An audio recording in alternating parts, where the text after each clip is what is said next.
Hello and welcome to our very first Q&A.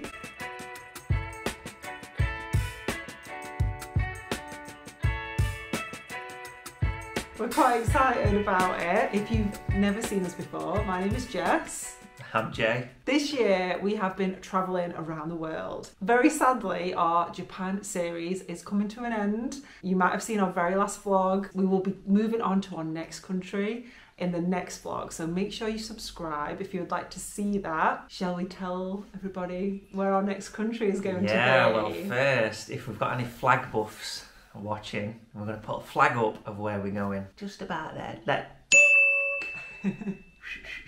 I'm terrible with flags. Yeah, so I only know it from playing like FIFA and Pro Evolution Soccer. That's the only way. That's how I've got me good at flags, playing video games. Something. We are going to South Korea! Yay! South Korea, baby, #1, let's go! The next vlog you will see after this video will be our travelling to South Korea vlog. It's so exciting. We stayed in Seoul, which is an incredible city, and we completely fell in love with it. It was amazing. So please subscribe if you'd like to see more vlogs from us, and thank you so much for all the support of the Japan vlogs. Yeah, it's been amazing, hasn't it? So amazing. Yeah, it's been surprising, really. Like getting messages from people at the other side of the world and things. It's nice. We've really absolutely loved the conversations we've had with you all. So today we're going to answer all of your questions all about Japan. We're going to have a very cozy time. It's very relaxed. We've got a little matcha tea in it's very full.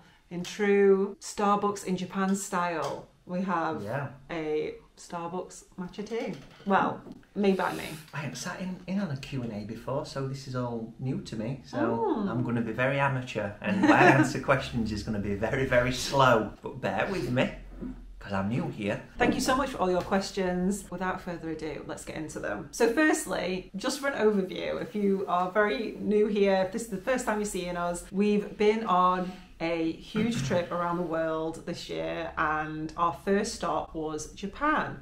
We stayed in Japan for 3 months, which was the longest we've ever been away. Oh yeah, the longest we've ever been away. I think longest we'd ever been away from home, what, 2 weeks? This felt like a huge thing to literally just pack up and go for 6 months that we were travelling all together. So in February of 2023, we both left our jobs and we went on a huge adventure to Japan. During our 3 months there, we travelled around Japan. We stayed across Tokyo, Kyoto, Osaka, Hiroshima, and we also had a little surprise stop in Nagoya, which was a little bit unplanned but also amazing. We travelled with carry-on luggage only, as we just wanted to be as light as possible so we could get across Japan as easily as possible, and we wanted to see as much of Japan as we could in that time and also have an experience like we lived there. I think that's something that I definitely kind of wanted to create, that we'd actually lived in another country.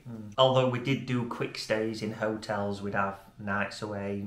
Some hotels were for a week, some hotels were for 5 days. We kind of wanted to, like you just said, wanted to be like we lived there, so we did the Airbnb for a month. So us last month, we had a month in Tokyo in the same place, in the little place called Komedo. So that almost was like we became residents there. Yeah, it definitely come out and you see the same places, faces, little train station. So you did kind of feel it was as close as what we could ever have as living there. Definitely, yeah. I think that was a very nice part of our trip. Okay, so the next question is, why did we choose Japan? We went back in 2017 and we just completely fell in love with Japan. Everything it offers, everything you can do, the people, the places, how clean it is, how organised it is, how beautiful it is. Yeah, we always said after we went in 2017, like, we want to go back. And like, we want to go back for longer. It's one of those places where you're on holiday, and you like, look at each other and go, I could live here, couldn't you? It was like that. We both said that on our trip when we were there. And on our first trip there, so that was a 12-day trip, we packed so much into that. We walked so far, so much every single day. To try and maximise our time there and see it as much as possible. And it was incredible. and we always wanted to go back and see more, that probably planted the seed to want to go and spend a longer time there and really get to know it, even on a better level. Even though we did everything the first time, well, we did everything. We did a lot of stuff did a lot within our capabilities. In the time that we had, we really packed it in. But we did like kind of say, we want to do more. We want to go for longer. Yeah. We want to go to Tokyo for a week, not just 3 days. We want to do this. So coming back into it all these years later, that was kind of our aim. The country contains so many different aspects to it. Like you have the snowy north, you have the beaches, you have the busy cities, you have the beautiful nature, the peaceful shrines. All of these aspects were really appealing, not to mention the food and the culture and films and anime and all that kind of stuff. Got something for everyone. No, even if you're hard to please, there's something for you. So I think that's why we initially went, and then when we did go, we just fell in love with it and just always wanted to go back ever since. Little did we know we would plan this huge, humongous trip, but the little acorn of an idea was planted back then. I think also in Japan, you get a very special feeling when you're there, and it's really hard to explain, but people who have visited, let me know if you encountered that. It's very calm, it's just very welcoming, and it's just a very, very special place that I can definitely feel when I'm there and kind of miss when we've gone. Thank you, a little sip. One of the most asked questions that we did get as well, how do you afford it? How did we have the money to be able to do it? That's a good question. It is a good question. I think it is at the back of everyone's minds, and it is definitely our most asked question. It's like, how are you going to afford it? Japan's so expensive. Well, I'd start by saying Japan's not the most expensive. It's quite deceiving. Because I thought it's going to be really expensive. And I couldn't really remember from last time we went whether it was too expensive or not, but I kind of went in my head like thinking, oh my god, yeah, it is. You know, rooms are going to be expensive, food's going to be expensive, but really, getting down to brass tacks, it wasn't. Out of all the places that we've travelled this year, Japan, by an absolute mile, it was the cheapest, and that was for everything. Hotels, food, transport. It was cheapest, and it was probably the best quality. Japan was actually really affordable, especially for eating out.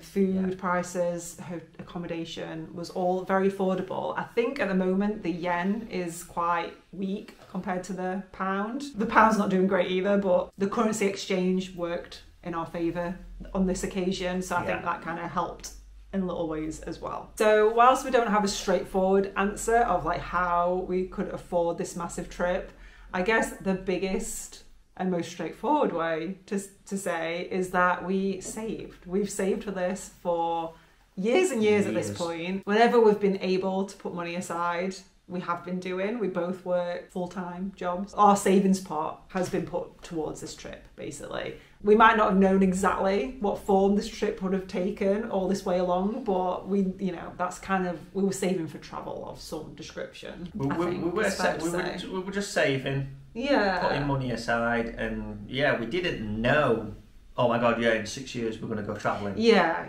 But the more we saved, we kind of thought, let's prioritise things now. What's a top priority for us? And it was travelling. So. Yeah, definitely. Like, we almost got a new kitchen. We didn't do that in the end. I don't know when we made that decision that we would rather spend the money on an experience than travel, but along the way we did. We both realised that the kitchen idea wouldn't bring us anywhere near the amount of joy that this trip and experience would bring us. So that we just went with that, lent towards that idea, and it all just started to come together. I think it's also worth mentioning that our lifestyles might be a little bit different to a lot of people our age. Like, we don't have kids, we don't have pets, we don't have any like dependents that we have to support with money. We don't have a car. We're not married, so we've never had to pay for a wedding. Like, a wedding is such a huge thing to save up for. So they're just little, editing Jess here.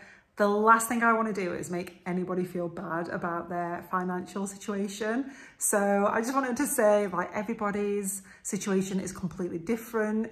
You might have all of those things and still be able to go and travel freely, or you might not have any of those things and still think that it's unachievable. And yeah, please don't feel bad because I know how that feels like. So yeah, everybody's life is different and people spend their money on different things, and that's the wonderful thing. So that's kind of allowed us to save. We didn't have to have saving pots for other things. Yeah, that made it easier to save. So. Yeah. So that's just like a little way of trying to explain it. But yeah, the short is that we just saved up for it for like over a decade, probably. That's the main thing. Yeah, years in the making. So I think that leads on nicely to our next question. Ooh, what's that? Which is, what was our budget? And just budget, question mark. Budget was so hard because it was such a long time to be away, and we didn't really know how much we needed. I mean, where we first started was probably with accommodation. That was kind of before we got out of the starting blocks, see how expensive accommodation is. That was probably our starting point, like how much a night realistically can we spend on accommodation. Because if you're going for 3 months... We wanted everything to be as cheap as possible. I think cheap as chips. Cheap as chips that's a scientific term for it. But saying that, we have got a few caveats to that, because I think you could have done this whole trip cheaper than what we did it, how we did it. We didn't want to necessarily share a bathroom, and we wanted it to be like in an area that was near to transport links so we could move around easily, like as close to the action as we could get. Central was central to like the main city centre. Obviously, price permitting. It's like there's all these variables. It's like we want to be as close as we can get, but then if that's really expensive, we'll happily be like a train ride away. So is it near a station? It's like all these different variables, and each place kind of ticked so many of the boxes. Like vending machines, there's a train station on every corner. Yes. So you're never going to be far, and if you are, you're close to a bus link. You were never really out of the way. I'm sure there's places where you could be out of the way, but we didn't get one. We never got one. And we didn't get one taxi. We didn't get a taxi at all. I just thought that's amazing. That's quite good. We get taxis everywhere. Public transport in Japan is the best. It's that damn good. It is so good. It is the absolute best. You can get anywhere really easily, and if you are near a station, then you're sorted basically. Ideally, we would like things to be walkable as well. That's like a little additional... As in walkable to the centre, maybe. Yeah, like if possible. Like I'm thinking of where we stayed near Shinjuku. We could walk into Shinjuku. I think we were willing for about a half an hour walk. Yeah, because we were using Google Maps while we were booking. We were saying, right, okay, there's this Airbnb. How far a walk is it from Shinjuku station? I'll just give you a little overview of the averages of the prices that we paid for accommodation. So the average price per night that we paid in our trip to Japan was £49.30 a night for 2 people. So I think that's pretty good considering taking in prices for like all over the world. All accommodation. To get somewhere for £50 a night is pretty good. It did range from our most expensive hotel that we got was the Hilton Tokyo Bay. Yeah, the Hilton Tokyo Bay. That was the very first hotel we stayed in for our Disney part of our trip. So we had 6 nights there, and that was £124.50. So that was like way over. And that was the most expensive. That was the most expensive by miles. That was way more expensive. Yeah. And that we kind of justified because it was like the very first few nights of our trip. We were like, that's the holiday part. We're going to be at Disney, so we can like splurge on a nice hotel. This is the holiday, the beginning. Like to kick it off with a bang, we like thought we'll stay in a nice hotel.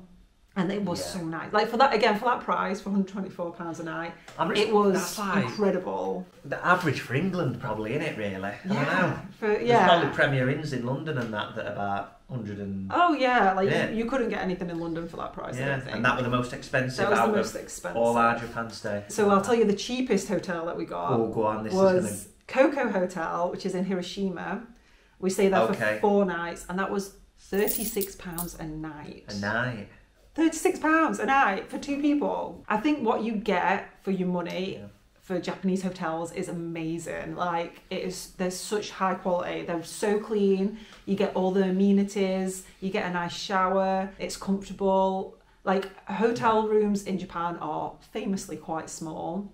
Yeah. But we really got used to that like quite quickly, I think. That didn't faze us. We only had small luggage, so it didn't really matter. What I would say is this small but they've got everything you need. Literally, use that as your rule. Yeah, they're tiny, but they've got everything. They've got, you know, fast internet. I've got all heap of plug sockets, you know, USB slots. Your pajamas are in there. Oh my god. Trouser press. Fridge. A fridge. They all had a fridge. Everyone had a fridge. Every single one had a fridge. Everyone had a kettle, I think. They always had like a kettle or somewhere you could make a cup of tea with. Yeah. The check-in was always smooth. Like I think just in general, the quality of hotels in Japan is very high. So small, but have everything you need, and that's kind of what we were happy with that, weren't we? Yeah, definitely. More than happy. Yeah, so we did stay in a mix of hotels and Airbnbs. Again, we would search the area we want to stay, and we would rigorously search Booking.com for all the hotel options and Airbnb, and we would compare the prices, what you got for the price, the location of where they all were. We would read like every review. Quite thorough. I mean, gotta look at your reviews. It's one of our favourite pastimes, so we actually enjoy this phase of reading the reviews for hotels. A lot of the hotel, I think, in fact, all of the hotels we booked before we actually left. Yeah. Is that right? Yeah, for Japan. So everything was booked. We had already paid for all our accommodation before we'd even left. We did it in like the months before we actually left the UK. Yeah, because it was all prepaid. Yes, we knew exactly how much budget we had left. Like we didn't have to like figure out, oh, we haven't paid for that yet, we need to pay. And I think, I mean, in a way, ahead of this, I wanted to book some of it as we were going and like go with the flow and be like, oh hey, we really like it here, let's book like 2 nights here. That would have been nice to do, but I think because the prices were so good, we were like, I think it's worth just booking them in now, getting them in. You know, we're still going to have an amazing time anyway, even if, you know, we had that month long. And we knew where we wanted to be. Yeah. So we knew where, and it was just a case of fitting the jigsaw pieces together, booking the hotels. And also it is worth mentioning, if you book month-long rentals on sites like Airbnb or even Booking.com, do those as well now. They often give you a discount for a long stay. So if it's even if it's over a week, you sometimes get a discount, but especially for a month, like our last 2 stays were 28 days each, and I think we got like 10% off those bookings. So that's another way of like, it's eking out your budget a little bit more because you can make a saving on the accommodation that way. I suppose food is the next huge chunk of the budget. If you've watched any of our vlogs, you know food features very heavily. Knives and forks at the ready. We're going to talk about food. My fave. It's something that we find enormous joy in, and it's something that's really nice about travel. We'd base our days out of the meals we're going to have. So forget like we're going to see this site, that site. It was like, we want to eat here. What's around it? Where some days it was like, our only plan is to go and eat at this place, and like, you know, we can just fit things around it. Yeah. So just to say that I am vegan. I've been vegan for 7 years. Jay isn't vegan, but eats mostly vegan. I can't claim to be a vegan, but I would say I eat a plant-based diet. Yeah, for the most part. So that kind of dictated a lot of like where we could go for food. I think I'm going to do another video all about being vegan in Japan. That kind of limited where we could go for food. I think it's fair to say. But I think that's a positive. Yeah. Because we didn't make fast decisions. Go and eat somewhere rubbish, you know, just because they did a teriyaki burger or something. Go and eat somewhere rubbish and be like, oh, I wish we'd have done a bit of research. Yeah. So we put more research into where we were going to eat. So we'd researched it, and we kind of knew we were going to enjoy it before we went there. That helped us out, and we had some amazing meals. We did. We ate very well. We did eat very well. Jess is going to also probably do a video on the best chip in Disneyland. I think, have you got a top 10 chips that you had in Disneyland? So I think I could probably do, yeah. There was the cup of chips, there was the chips on a tray, chips in a bowl. A lot of chips were consumed. That being said, we did eat very well, and like we said earlier, eating out was a lot more affordable than it is in the UK. Off the top of our head, an example I always remember is that we went to Koko Ichiban quite often because they do a vegan curry, and they're everywhere. Again, I'll go into this in a vegan video, but The meal that we had there cost us £12 for both of us. We both have a full meal, like a curry and rice. Yep. Both have a Coke. I would normally have 2 Cokes because I'm thirsty. I think that's 3 glasses of Coke. 3 glasses of Coke with that. And it would be £12 and we would be full. That would be like a big curries, meal. like big curries as well. I were having like 500 grams of rice and that. Yeah. So it was, you know, we were getting a lot for it. Yeah, like that would fill us up. And that's £12 for 2 people. And our cheapest meal was possibly that one for 2 people. That I can think of. Meal, there might have been, as in a meal. Like a sit-down meal. Most expensive meal, it was probably Ainsoff in Ginza. Yes. We'll put the how much it exactly cost here, but it was about 60 quid. About £60 for us both. And that was the most expensive meal by quite a long way, wasn't it? And it was not the best meal by quite a long way as well. So it just goes to show, like, shows, you know, it doesn't mean that it's better. So the most expensive meal we spent was £60 in 3 months. So our budget on food per day was, we tried to stick to a £50 a day budget roughly for food for both of us, and that's like all meals. It was fairly easily achievable in Japan. Some days we came way under that, some days like the Ginza day we went way above that, but in general we kind of stuck to it. Something that really helped us was finding where the supermarkets were and convenies. Wherever we were, we would stop off in the supermarket and get a few supplies. I think that really made us appreciate the Airbnbs that had a kitchen, so that we could cook some meals in. I mean, having a fridge in a hotel room is really helpful as well, because you can just like get drinks in and, you know, other refrigerated items like snacks. But the kitchens that we had really helped us to keep to a budget. I love eating out, like, but genuinely sometimes you do just want to make something yourself and sit in and eat it, and it was obviously way cheaper to do it that way sometimes. So that was a big money saver. Also helpful for vegans to do that, because you know what you're eating then, and you know you're eating something vegan. So we had quite a few meals in. Yeah. And the Airbnbs, they helped us out a lot. So we didn't have to go and eat out, so we could do it a lot cheaper. When looking for accommodation is things like, does it have a kitchen? Because that means you can buy supplies and make your own food. Also, like making your own tea and coffee as well is another like money saver. Fancy a cup of tea. Just travelling to and from your apartment. Like, I'm thinking of where we stayed in Kyoto. Most places we had to get on the bus to get to a restaurant. There weren't that many in walking distance.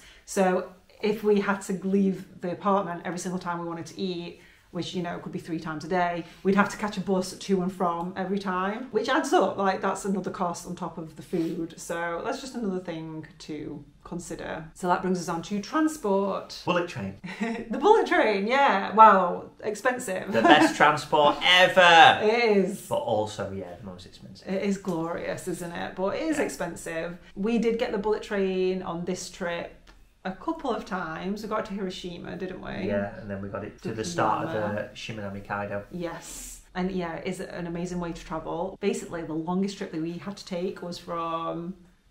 Was it from Tokyo? Tokyo to Hiroshima. Yeah. So the longest trip we had to take... No, Yokohama. Was from Yokohama to Hiroshima.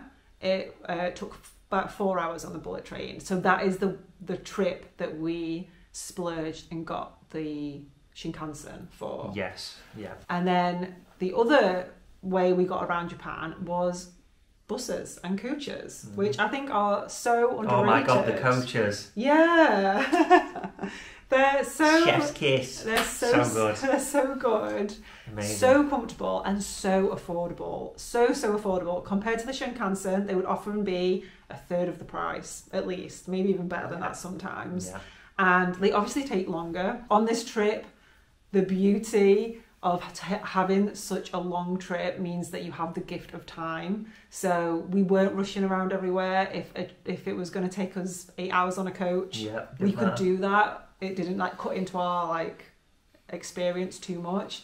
And it was a really pleasant experience in itself to get the coach, to, you know, drive along the roads, to see the scenery. It was like what I would imagine first class on an aeroplane would be. Obviously we've never done first class on an aeroplane, but no, I would say it was better than first class on an aeroplane. But yeah, it was so good. I think it spoiled all coach journeys for us, being on Japanese coaches, because they are just... Coaches in Japan are just on it, they're on it. I'll link below some of the sites that you can look at different routes. They do night buses as well, which I imagine would be absolutely lovely to sleep on. Like genuinely, I feel like you could sleep perfectly on a night bus, which again would save on accommodation costs. So there's loads of different options, and yeah, I really recommend them. I feel like they don't really get spoke about much because everyone wants to get the Shinkansen, understandably, because it's awesome. So I think you should definitely do that at least once if you're going to Japan.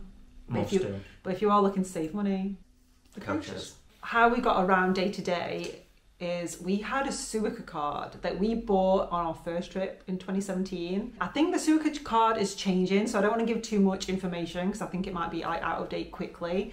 But you can get Suica on your phone now and upload money to it that way. But it's just a little travel card, like the Oyster card. If you've ever been to London, you just swipe it to get in and out. You can use them everywhere, and you just go to the machines in the stations and you can top up. Yeah.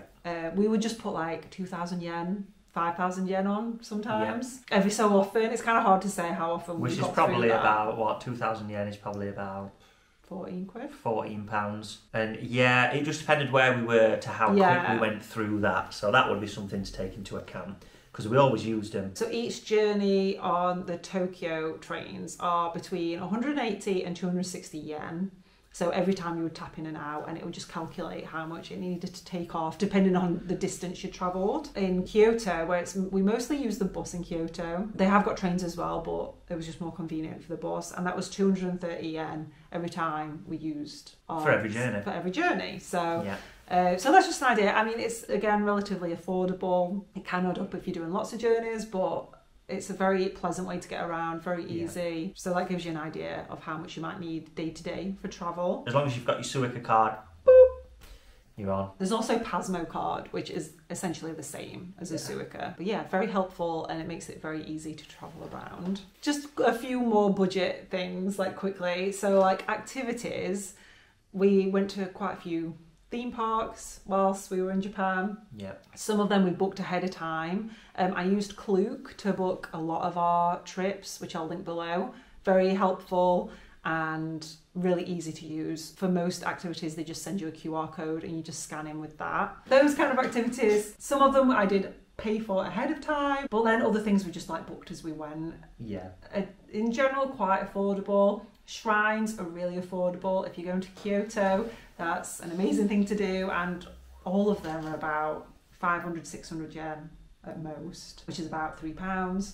So you can have a really nice experience for not a huge amount of money. And they are experiences. They're so amazing walking around them. And booking flights, so we just booked a one-way flight to Japan. I love researching this kind of stuff. Oh, she does. So I use Skyscanner, Kayak, a lot of cross-referencing on all the different airlines. We basically just got the cheapest flight we could find, really, within reason, that didn't have like too many changes. It did have one change in Abu Dhabi. I can remember it being about half the price of a direct flight. It's a lot cheaper than a direct flight, because I was really pushing for a direct flight to start with, but now I'm completely fine with like a layover flight, because it normally means it's cheaper, and it was again kind of nice. We've had plenty of crazy layovers on this whole trip, haven't we? It's a nice opportunity to stretch your legs and like have a drink and stuff. So it is. Even though it took a little bit longer to get there, it was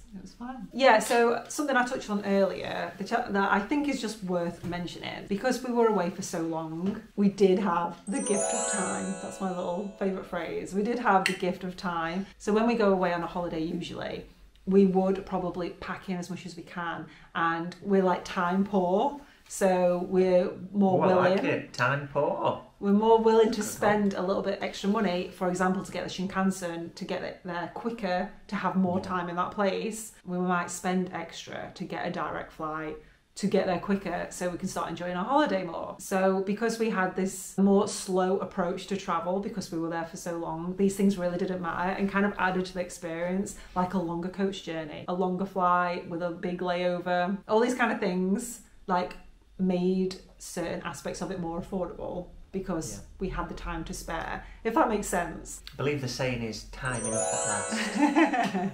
I think that's kind of covered the most of our budget, really. Yeah. If you have any other questions, feel free to leave them down below. We'll try and explain the best we can. We always go in to try and get like good deals, as cheap as possible. We've tried to not be too extravagant with our spending, but without denying experiences as well. So it's balancing all these things. We've balanced it out, I think. Yeah. We've had a good balance. Yeah. Really. Definitely.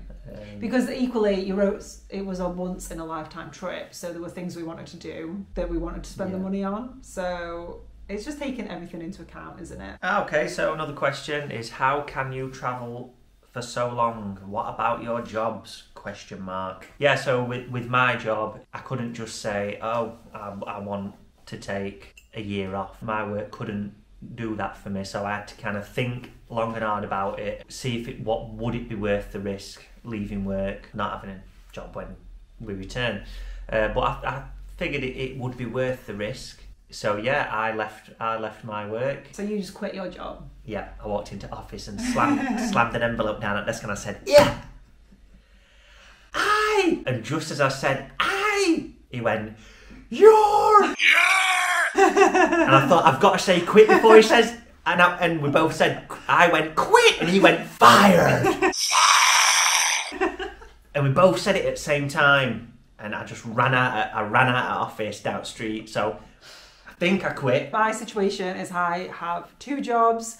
One of my jobs I very luckily got a sabbatical for. Can't say sabbatical without thinking of Ross from Friends, but I basically have a year away from work, a career break. So I'm very lucky to be able to do that. But also check with your job to see if that's an option, because a lot of jobs do actually have this in the contract. Remember, you didn't know that was an option. Yeah, I didn't know. But this feels like a wonderful serendipitous marriage of everything going better than you think it's going to go. For my other job, I work for myself. I'm an illustrator. If you didn't know, I'm an illustrator and I run my own Etsy shop. I'll put the link below, check out my stuff. Click. I do wedding invitations and portraits and cards and all that kind of thing. And so I asked the boss if it was okay and she said yes. Yeah. Oh no, didn't she go? Because the boss is me. Yeah, I know. Didn't you? I'm sure I saw you talking in mirror and she went, I'm... I quit! And I wondered what you were saying that night. So yeah, again, it was a risk because working for yourself, it's a bit of a roller coaster. I still can't be sure if my work is going to be there the same when I return. But again, it was a risk that I was willing to take because I knew that this trip was what I really wanted to do. Sometimes you just got to do it. You just got to take that leap and see where it leads you. So the next question is, did you miss home? I think I speak for both of us here. Yeah. I think if you're going anywhere for a long period of time, so going away for 6 months, you're gonna miss home. And like I had days where I missed everybody. And I definitely missed home, and this was something that was a bit of a worry going in, to be away from your friends and family for so long. It's a big thing, isn't it? So I found the first month really, really hard actually. And I think I experienced homesickness for the first time in my life. It was an actual like physical feeling of like just being away from people that I loved. And it was really hard to say goodbye. And I kept kind of like reliving that in my head and it made me really sad. And I think that's just like the reality of leaving people that you love. And it was definitely the people that I missed rather than the places. I mean, I still thought of home fondly and was like, you know, I'm excited to go back. But missing the people and my family and friends was definitely the hardest part. We were so lucky that some of our friends and family came to visit us later on in the trip. Yes. After that first month, it was like we were getting ever closer to seeing everybody again. So it was more of like a looking forward to that moment. Yeah. Which made it easier. Building it up. Yeah. And then letting it all getting out. Excited. And one thing I will say, thank God for WhatsApp. It's bringing them right into your room. So that's where technology comes good. So that eased the homesickness a lot. Yeah. And like what you said, knowing that they were coming to visit us. Yeah, that was so exciting. That was exciting. Yeah, that was amazing. And it kind of kept us going. It gave us that adrenaline shot to say, you know, we can keep going. Yeah, like seeing familiar faces whilst we were away was amazing. That meant so much to us. Yeah. So I think that definitely helped. Also talking about missing home and feeling homesick, I think it was quite surprising to me how quickly we could settle into our new home, our hotel room or our apartment. It is amazing how quickly that can feel like your home, your safe space. Yeah. So like when I'm saying that I was missing the people more than home, I think that's probably why, because we so quickly like settled in, we got to know the area, we'd take our little shopping bag and go get a few groceries. Yeah. It would really feel like home very quickly, wouldn't it? Yeah. If you go on holiday somewhere, by the end of the holiday, it's like you have your little routine, you know the area, you know your way back to your hotel, like you know all the streets. You know shops, you know, You've got your favourite restaurants, all that kind of thing. I think that can be underestimated as well, like how quickly humans can adapt to the situation they're in and make it feel, you know, like it's their home. Oh, any mistakes I've just seen wrote down on your little pamphlet. So any mistakes? Woo! Top of my head, mistakes. Yeah, can you think of any? Getting on wrong trains, getting on wrong buses. That happened a lot. That's why I'm jumping straight to it. Mistakes. I don't think there's any glaring mistakes. Getting on the wrong public transport. Nothing like. When you're travelling, these things are going to happen. Learning curves. Yeah, I don't think there's anything I'd necessarily do different if we did it again. Oh no. I think it was nice to have a mix of Airbnbs and hotels. Yes. Because I think towards the end we did really love Airbnbs. Yeah. Because of the kitchen aspect, but it is kind of nice. I think I was more, at the end of Japan, I was more an Airbnb kind of person. I know it's a bit controversial in it, but an Airbnb, if you're staying long term as well, a lot of space to put your things for a month. APA hotels. Oh my god, we absolutely love APA hotels. So good. Yeah, we'll probably have more of those hotels. I wish we'd have scattered across our trip. We didn't know what APA hotels were before, but we randomly booked a couple of them, and they're so good. Yeah. They've got onsens. One APA everywhere. We stayed had 2 family marts, not 1, 2 in it. It had 2 shops in it.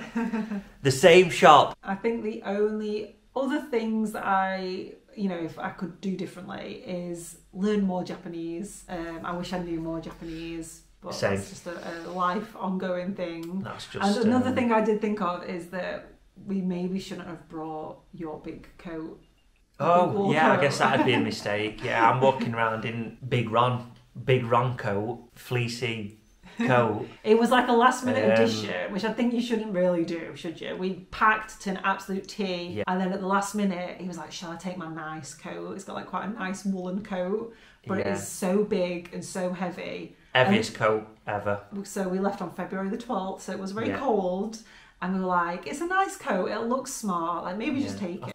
You did wear it a few times, but it was just so big and heavy. So heavy.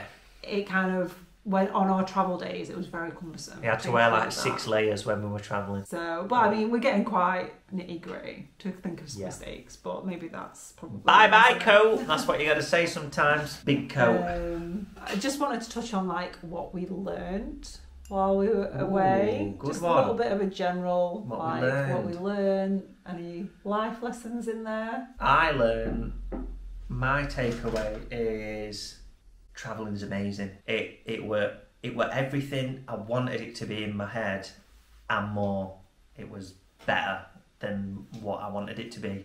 Sometimes you can take a risk and not regret it, because I guess that was always in the back of us mind, like we've quit work, what's going to happen, how are things going to be, but it was better than I ever expected. So I learned that things that you think are impossible, you can actually achieve. I love it.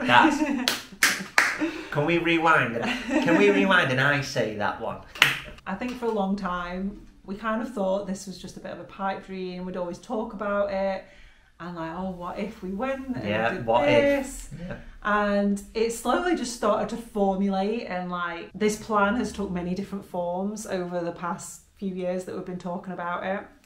But it all just slowly started to come together as like a possibility. I think it was a little bit scary. Well, it was scary. It was scary to like leave our jobs. Yeah. It was scary to tell our friends and family that we were doing this. Yeah. And it might not be what society expects of you. And don't let people's expectations hold you back. I would have never thought we would do this. It were literally like you'd never ever think that you'd be able to do it. Yeah. And I'd have never thought that me and you would be able to, ever. It would just like, oh, it would be nice, wouldn't it? And then one day we just said, should we just do it? And just whatever happens, happens. Got to make that jump sometimes. Yeah, and we've often, well, I think Jay sometimes reflects on like when we're older and we look back, like we'll be glad we did it. And I think that's kind of like been a little nugget. Yeah, it was kind of like in 30 years when we're in our 60s, are we going to look back and go, oh, thank God we didn't go travelling to Japan for 3 months and stayed at work?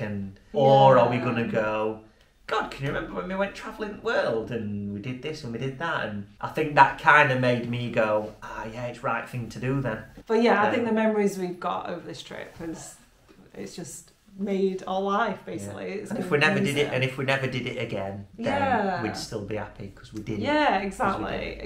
We've got like the rest of our lives to work now. Now we can work till we're 65. So every day when me and Jay were in Japan, we would honestly look at each other and say, can you believe we're here? Can you believe we're doing this? Yeah. Can you believe we're sat under the cherry blossoms right now? It was hard to believe even as we were doing it. You get a weird feeling wash over you, and I'd just be walking and I'd just suddenly be like, no way, look at these skyscrapers, we're in Tokyo. And then we'd just say it to Jess like, can you believe we're here? And Jess would be like, no, and I'd be like, neither can I. That's how I can explain it. A feeling would just wash over you. Yeah, it would. And you'd just be like, you'd like laugh to, I'd like laugh to myself, like, no way, am I here doing this? Real? Nah. What is life? Yeah, what is life? Yeah, people's versions of success are very different, and what is success to you might be very different to what other people's definitions are. So this was a lesson to be learned in to do what feels right for us, and also a bit of an exercise in like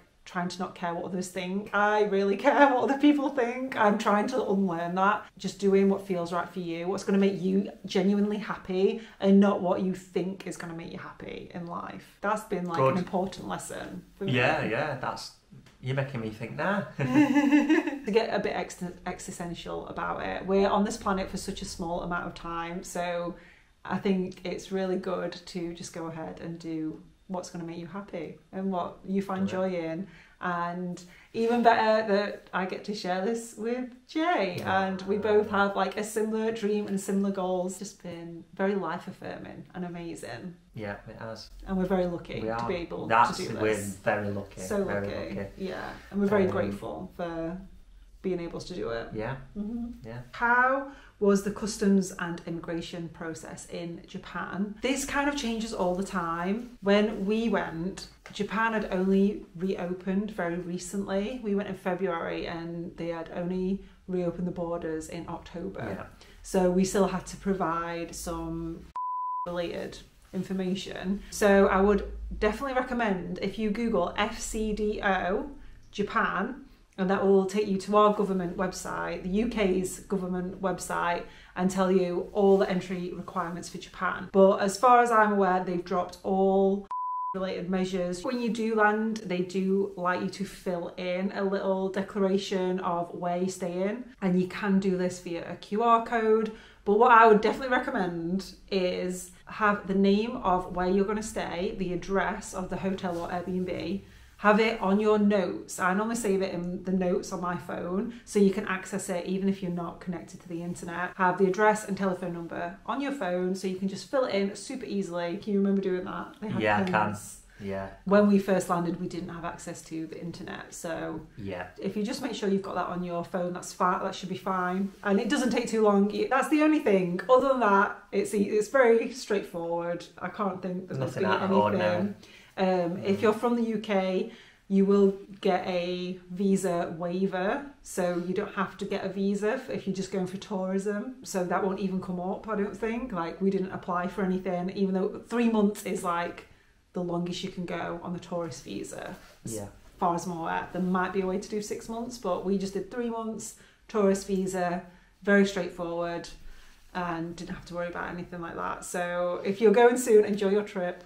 Thank you for your question. This one's for you, Eric. Why do the deer of Nara bow before you feed them? Good question. An excellent question that we actually didn't know the answer to. We didn't know the answer to, so thank you, Google, for giving us the answer. But I just give a little bit of background. So Nara Park is a place in Japan where it's famous for its very, very friendly deer. So it gets a lot of visitors per year. We went there and you can interact with the deer. You buy certain crackers, so special deer crackers, and you can feed the deer. It's really good. It's better than how I'm making it sound. It's a really amazing experience. One of my favourite days in the Nara Park. It's so much fun. And basically, so you get the crackers, and an old man actually originally told us this at Nara Station when we first went. When we first went in 2017, we didn't know about We didn't know anything about the bowing. Yeah, a really nice gentleman told us about it. He said when you get to the main park, there'll be cracker vendors. So you buy some crackers, make the deer bow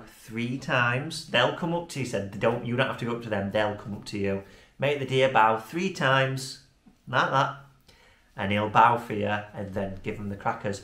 And all the rest will do the same. So we were kind of like, what is this phenomenon? Surely not. So I think either you bow first, or sometimes if you hold the cracker up above the head. I think that's what we were doing. We were bowing. So to answer the question. So Nara deer were actually considered sacred and to be messengers of God for more than 1,200 years.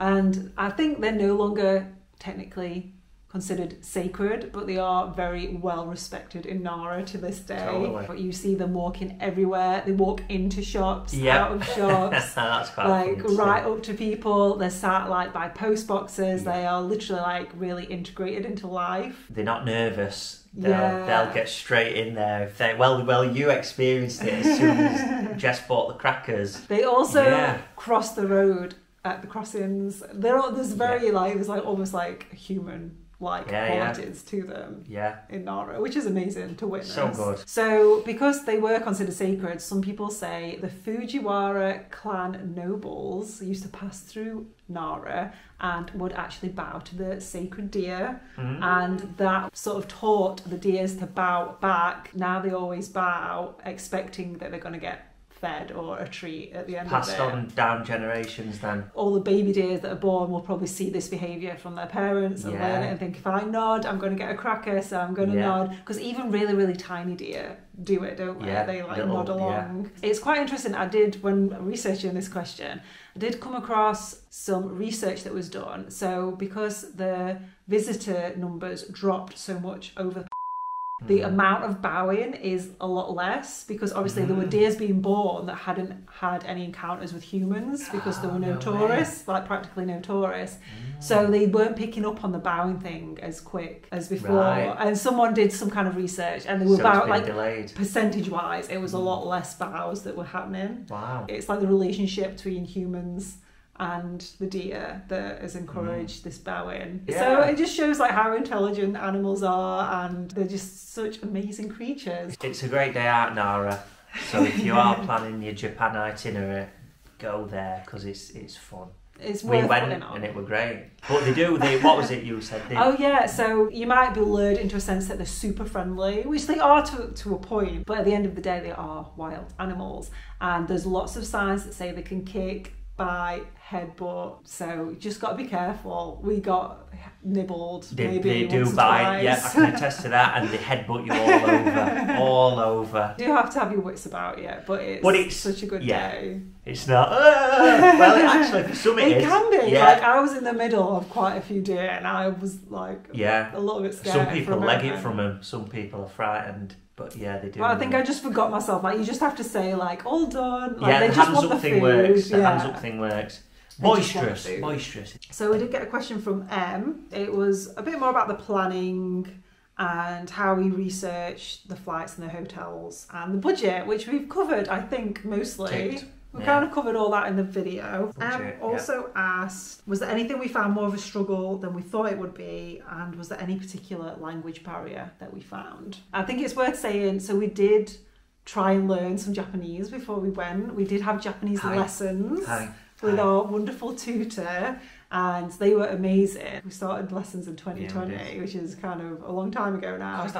wow, 3 years ago. Yeah, and we absolutely loved it. Like, it was a really nice thing to do at that time. It was fun. So we had like the most basic understanding of Japanese. Like, all that being said, we had hours of lessons, but it is so difficult, honestly. I am in awe at people that can speak more than one language, because it is so difficult. I think it's definitely a use it or lose it thing as well. At one time, I could remember all the hiragana and all the katakana, and now I think I would definitely struggle. I'm so glad we did that, even though it felt like we didn't know much, but I think it definitely helped. Well, we could figure out when people were speaking to us. Yeah. We could kind of piece it together. Yeah. Albeit roughly, but we could piece together what was... Jay's probably better than I am at like hearing things and being like, oh, that's what they meant. Like, that's what they were saying. And I'll be like, oh my God, yeah, they did. Like, I'm so slow at like processing it. So it definitely helped.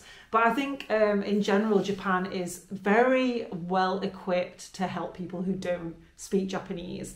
The signage is always in English. Menus, most of them do have English, but if they don't have English, they have a really clear photo or model of the food, so you know exactly what you're ordering. In Starbucks, for example, at every till, they have a menu with all the pictures of all the drinks that you can order, so you can point to the size, which I think they should do that everywhere, because I've got drinks wrong in Starbucks in the UK loads of times. Like, they should just have that system. Right. So I don't think it was a problem at all, really. I can think of one occasion it was a problem, and that was when we went to the post office. Ooh, trying to post a parcel, from Japan, from the post office was quite tricky. It was tricky, and I think on our part we could have chosen the post office a little better. It was a very small post office.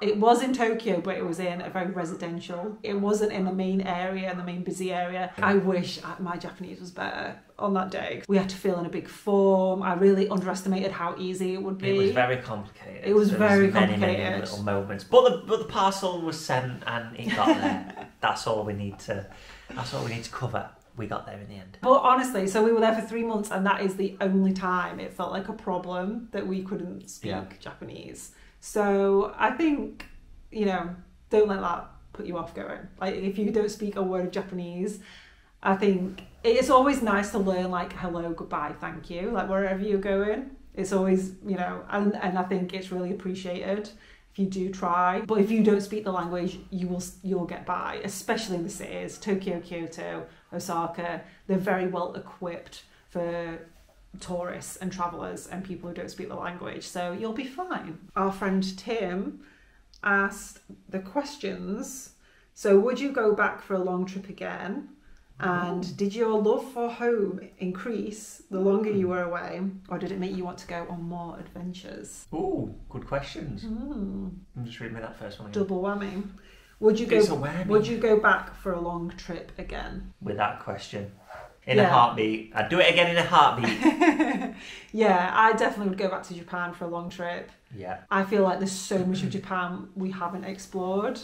We kept it to like the big 3. Yeah. Like places that a lot of people go when they go to Japan. Yeah. I think there's so much more to explore. We could happily do another 3 months and not go where we originally went. Yeah, it'll be an absolute pleasure when we get to go again. I'd love to do the exact trip we've just done, but at a different time of year. Yeah. Like to go in the autumn. Like all the temples that we saw in Kyoto look completely different with the autumn colours. Change with the seasons, so any season is worth going. And so did your love for home increase the longer you were away, or did it make you want to go on more adventures? I would say both. Yeah, me too. Both. Yeah. The love for home increased because of the people. We're always thinking about home. It did make me feel like I want to travel again. Yeah. Soon. Like I want to travel again. The more you see, the more you want to see. And the more you learn, the more you realise you don't know. Yeah, the more you realise you've only just scratched the surface. Yeah. Like there's places we went, so we had 3 months in Japan, and then we went on to other countries from there, so keep watching to find out where we went. After South Korea. No way more. Else. I think we've just found places that we've really enjoyed. It does make you want to like travel more and explore more. Yeah, it does. Yeah. So Keith asked, How did you cope with the money and the language? Was it easy to understand? Yeah, we've covered the language barrier, yeah. And with the money, I mean, it is like to get your head around like the working it out can be... what's the word? The conversion rate. Getting your head around the conversion. Yeah. Google's your friend. Like, yeah, so 1,000 yen is roughly, well, it was roughly £7. We got used to it. We did. And it's very easy to use the notes and the coins. They're very easily labelled and things like that. Like, what's a 500 yen and all that kind of stuff. Yeah. Got used to it pretty quickly. We did. Just on the language barrier and the translation, Google... keep mentioning Google, don't I? Oh God! Are they paying me for this? Are they paying me? Google Translate on your phone. There's a camera section you can use. So basically, if you're, for instance, looking at a notice board in Japanese or ingredients on the back of a chocolate bar, just hover your camera over it, and it will actually change in real time. So it'd change from Japanese to English right there and then. That definitely comes in handy. It is just literally on Google. If you've got the Google app, on your Google homepage, it should be right there. Translate text. So that helped us for looking at ingredients. That was a lifesaver. For booking tickets, I could hold the camera over and be like, right, that's how many people, Jess. Once your address there, and you could literally see it, so Jess could do the touchscreen. Yeah, that was really helpful. And there's also an app called DeepL, which is very good for translating, especially vocal. So yeah, DeepL and Google Translate, definitely your friend if you're traveling. Yeah, so hopefully we've covered all the questions.